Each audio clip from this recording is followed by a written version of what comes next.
Kesempatan yang luar biasa didapatkan para perwira siswa karena Ketua Dewan Perwakilan Rakyat Republik Indonesia berkenan hadir untuk memberikan pembekalan di tengah cuaca yang sedang turun hujan.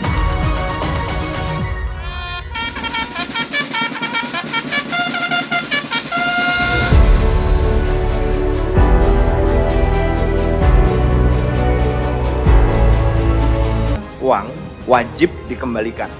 Kalau sudah dikembalikan, kita harus punya bukti sudah dikembalikan secara transfer. Karena saya tidak mau cash. Jadi harus dicari nomor rekening termasuk data di mana prajurit-prajurit ini bertugas.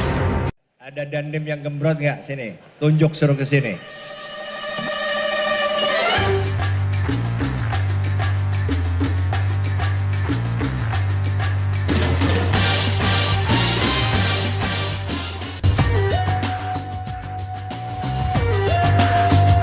Kami mulai gemuk setelah bulan Juni Bapak Kasat 2020. Baru tahun ini? Siap. Sebenarnya kami kurus Bapak Kasat. Tapi karena kami tidak jaga makan sehingga badan kami naik seperti ini. Kami berusaha Bapak Kasat.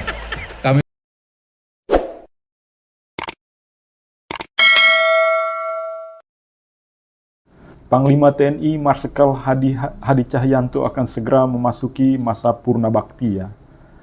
Pada November 2021 nanti Marsikal Hadi akan memasuki usia pensiun.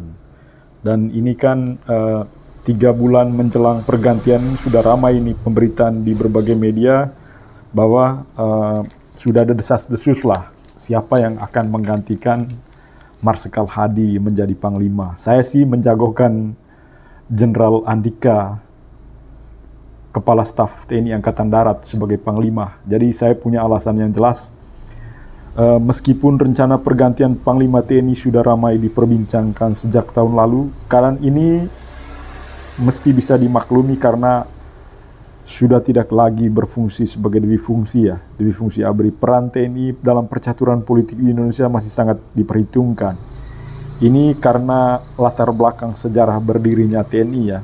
Bagi saya ada pertimbangan. Bahan pertimbangan utama dalam proses pengangkatan seorang Panglima TNI dalam perspektif pertahanan adalah pertama, terjaminnya soliditas TNI. Dan saya kira Jenderal Andika mampu melakukan itu. Lalu ada konsensus tak tertulis dalam selang pergantiannya. Angkatan Darat dapat porsi lebih banyak karena organisasi TNI Angkatan Darat jauh lebih besar dari TNI Angkatan Laut atau Angkatan Udara. Jadi saya punya perhitungan yang menurut saya masuk akal ketika Jenderal Andika menjadi calon kuat menjadi Panglima. Lalu kepentingan manajemen operasi TNI yang sedang berlangsung atau yang berpotensi akan terjadi ya. Dalam konteks ini, kini TNI sedang membantu Polri melaksanakan operasi pemulihan keamanan di Papua ya. Menurut pengamatan saya,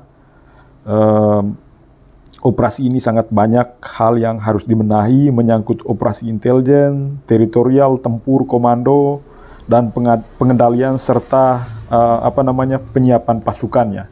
Di bawah Jenderal TNI Andika, Kepala Staf Angkatan Darat, untuk operasi di Papua dalam rangka untuk menangkal KKB di Papua kan sudah diterjunkan pasukan setan ya. Saya kira ini langkah yang sangat bagus meskipun terakhir kita turut berduka atas meninggalnya 3 tentara nasional Indonesia akibat serangan dari tentara KKB ya.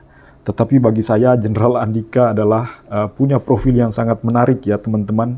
Dan tentu saya bukan sendiri sebenarnya yang menjagokan Jenderal Andika untuk menjadi Panglima. Anggota Komisi 1 DPR RI Effendi Simbolon juga meyakini bahwa Panglima TNI akan jatuh ke Matra Angkatan Darat. Dia bilang insya Allah dalam waktu dekat Jenderal Andika Perkasa menjadi Panglima katanya. Ini Effendi ini saya kira dia nggak ngomong sembarang karena Effendi dari Komisi 1 yang membidangi urusan kemiliteran, pertahanan dan keamanan, dan juga dia dari The Ruling Party ya. Kita tahu Effendi Simbolon juga termasuk orang-orang yang sangat dekat dengan almarhum Taufik Kemas dan tentu sangat dekat juga dengan Ibu Puan Maharani. Coba teman-teman saksikan beberapa cuplikan video di TNI Angkatan Darat beberapa bulan lalu. Ketua DPR Ibu Puan Maharani ke markas besar TNI Angkatan Darat berkunjung dan diterima oleh Pak Andika. Saya kira sudah ada tanda-tanda mengarah ke sana. Jadi menurut Effendi, untuk bisa menggantikan Jenderal Andika nanti ada kasat yang baru, namanya Dudung Abdul Rahman, itu menjadi kasat. Dan saya kira ini Pak Dudung ini sangat, profilnya sangat rendah hati, juga sangat cerdas. Lalu Pak Andika juga menurut saya punya profil yang sangat mentereng ya di dalam dunia kemiliteran. Jadi dia lahir di Bandung pada 21 Desember 1964, dia lulus dari Akademi Militer pada tahun 1987 dengan pangkat Letnan II. Andika menikah dengan Diah Irvani yang merupakan putri dari mantan Kepala Badan Intelijen Nasional A.M. Hendro Priyono. Riwayat karir pendidikannya juga menurut saya ini nggak main-main, ini jenderal ini. Pendidikan dia Military College of Vermont, Norwich University, lalu National War College, National Defense University di Amerika Serikat. Lalu dia juga komando pasukan pengamanan presiden. Jadi saya kira Presiden Jokowi punya chemistry lah dengan Pak Andika nih. Jadi saya nggak terlalu risau Jenderal Andika nih bisa bekerja sama dengan Presiden, karena posisi Panglima ini kan sangat penting untuk konsolidasi kekuatan seorang Presiden ya. Pasti Jokowi akan mulai berhitung gitu loh. Jangan sampai terjadi pada periode pertama ketika Gatot Nurmantio menjadi Panglima. Banyak sekali posisi-posisi yang sangat rentan karena Jokowi gagal untuk melakukan konsolidasi dengan para jenderal. Dan saya kira Jokowi akan belajar kira-kira orang yang tepat untuk menggantikan Marsikal Hadi ini siapa. Dan saya kira Jenderal Andika adalah orang yang tepat. Jadi kedudukan TNI adalah sebuah alat negara dan menjalankan politik negara sesuai bunyi Sabta Marga ke-1 hingga ke-4. Karena itu TNI harus menjaga jarak dengan politisi termasuk Presiden sebagai kepala pemerintahan. Presiden sebagai panglima tertinggi atau pemegang kekuasaan tertinggi atas TNI adalah dalam kedudukannya sebagai kepala negara dan diterapkan dalam suasana kedaruratan. Jadi ini penting seorang TNI Panglima.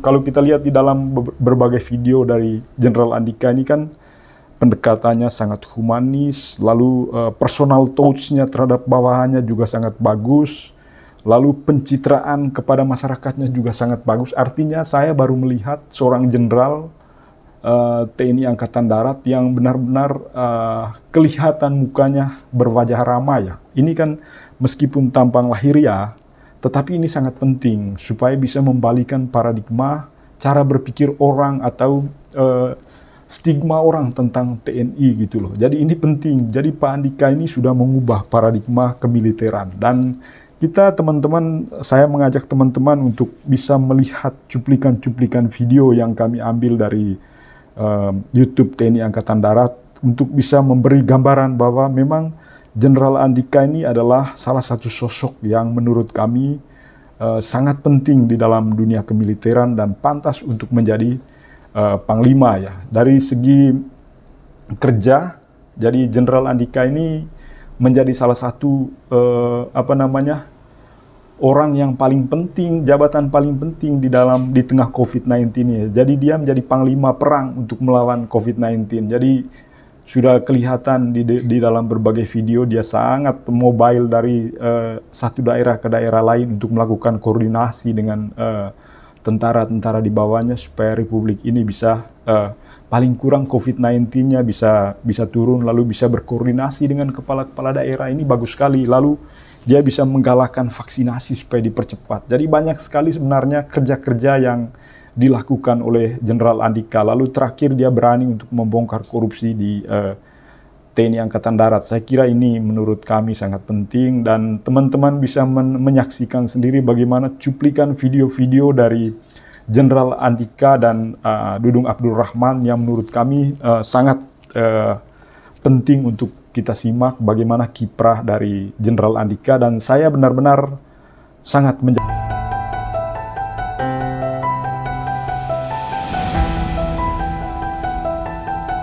sampai dengan saat ini triase rumah sakit lapangan RSPAD Gatot Subroto terus didatangi oleh pasien-pasien dengan segala kondisi klinis yang ada.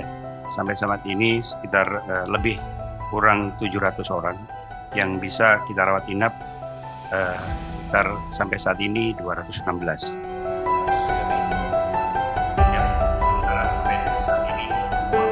Peningkatan jumlah kasus COVID-19 di wilayah Kodam Jaya, Kodam 3 Siliwangi, Kodam 4 Diponegoro, dan Kodam 5 Brawijaya mewajibkan RSPAD Gatot Subroto dan Rumah Sakit TNI AD rujukan COVID-19 untuk melakukan pengalih fungsian ruangan, penambahan tenaga kesehatan, serta pengecekan berkala kebutuhan logistik seperti obat-obatan, oksigen, dan APD.